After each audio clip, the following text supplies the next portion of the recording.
May ayı üzrə pensiya ödəyişlərinin tarixinin dəyişməsi son günlər vətəndaşlar arasında ən çox müzakirə olunan mövzulardan birinə çevrilib. Xüsusilə Bakı, Sumqayıt şəhərləri və Abşeron rayonu üzrə yaşayan pensiyaçılar ödəyişlərin əvvəlki aylardan fərqli olaraq daha gec tarixə təyin edilməsinə diqqət çəkiblər. Rəsmi məlumata əsasən sözügedən bölgələrdə pensiyalar may ayının 14-də vətəndaşların bank kartlarına köçürüləcək. Rəsmi məlumata əsasən sözügedən bölgələrdə pensiyalar may ayının 14 də vətəndaşların bank kartlarına köçürüləcək. Bir çox insan isə pensiyaların adətən ayın 7-si ilə 10-u arasında verildiyini xatırladaraq bu dəyişiklikdən narahat olduqlarını bildirirlər. Pensiya ödəyişlərinin ayın ortalarına çəkilməsi nə ilə bağlıdır? Bu gecikmə hesab oluna bilərmi? Mövzu ilə bağlı iqtisadçı Akif Nəsirli açıqlamasında bildirib ki, pensiyaların may ayında 14-nə təyin olunması sistemli problem və ya maliyyə çətinliyi anlamına gəlmir. Onun sözlərinə görə Dövlət Sosial Müdafiə Fondu pensiyaları hər ay sabit bir gündə deyil. Əsasən ayın 8-dən 15 dəqiqə olan müddətdə köçürür. Ekspert qeyd edib ki, ödəniş tarixlərinə müxtəlif amillər təsir göstərə bilir. Bunlara bayram günləri, həftə sonları bankların iş qrafiki və xəzinədarlıq əməliyyatlarının sıxlığı daxildir. May ayında isə vəziyyət bir qədər fərqli olub. Belə ki, ardıcıl qeyri-iş günləri səbəbindən dövlət qurumları və banklar fəaliyyətini yalnız ayın 12-dən sonra tam şəkildə bərpa edib. Bu isə vəsaitlərin bank sisteminə ötürülməsi prosesini bir neçə gün uzadıb.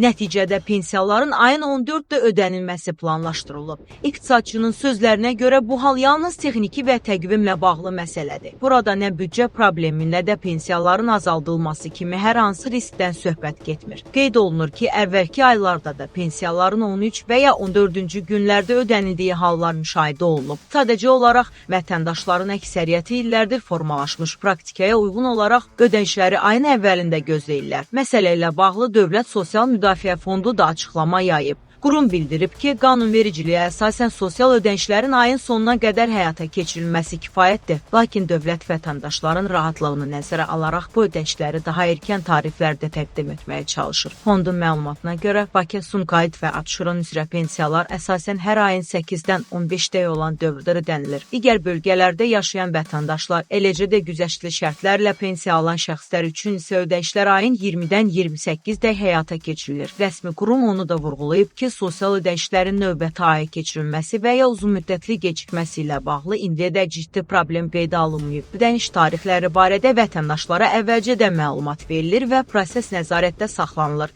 Ekspertlər hesab edir ki, vətəndaşların bu məsələdə panikaya düşməsinə ehtiyac yoxdur. Çünki mövcud dəyişiklik yalnız iş günlərinin ardıcıllığı və texniki prosedurlarla bağlıdır. Gələcək aylarda pensiya ödənişlərinin yenidən əvvəlki tarixlərdə həyata keçirilməsi mümkündür. Əgər hər hansı vətəndaş ayın 15-dən sonra belə pensiyasını ala bilməsə, həmin şəxslərə Dövlət Sosial Müdafiə Fondunun 142 çağrı mərkəzi ilə əlaqə saxlamaq tövsiyə olunur. Beləliklə, may ayında pensiya ödənişlərinin 14-nə təyin olunması maliyyə böhranı və ya gecikmə kimi qiymətləndirilmir. Rəsmi qurumların açıqlamalarına görə bu sadəcə bayram günləri və iş qrafiki ilə əlaqədar yaranmış müvəqqəti dəyişiklikdir.